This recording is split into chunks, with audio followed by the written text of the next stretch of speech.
I knew something was up when my wife started smiling again. She's been happier than I've seen her in years, and I'll admit that my first thought was that she was having an affair. I wanted to confront her about it, but "you've been smiling too much" isn't exactly evidence. But then she started coming home with dirt under her fingernails, and I knew I had to speak up. Something funny was going on, and I was going to get to the bottom of it. I told my wife, "If there's anything you want to tell me, now's the time, because if I find out on my own, then I'm going to be very upset." She admitted everything. "You've been doing what?" I asked. "Burying myself alive," she smiled. "It's been life-changing. For 30 minutes at a time, once a week, every week for the past 3 months, my wife has been buried alive in a coffin. First the adrenaline kicks in and you panic," she explained. "But afterwards you feel completely at peace. All your problems seem so small once you've stared death in the face.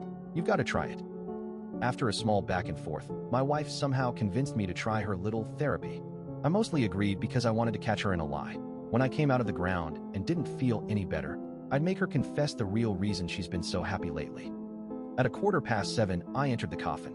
"Give me your phone," my wife demanded. "Why?" I asked. "It's gonna be dark down there."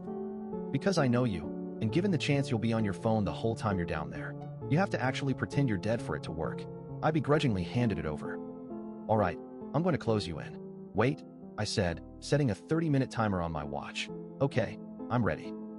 She shut the lid, and then I heard dirt sputtering across the coffin. The panic set in very quickly. I mean real panic. I started pounding on the lid, begging to be let out, and howling into the empty darkness.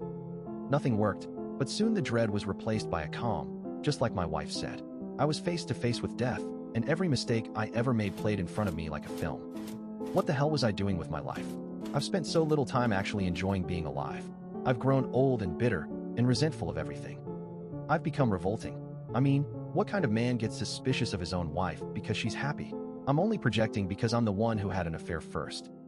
I started planning all the ways I was going to do better, be better, when the alarm on my watch went off. "Time's up," I shouted. "Get me out of here." I heard nothing. "Hello?" I called out again. "You can let me out now."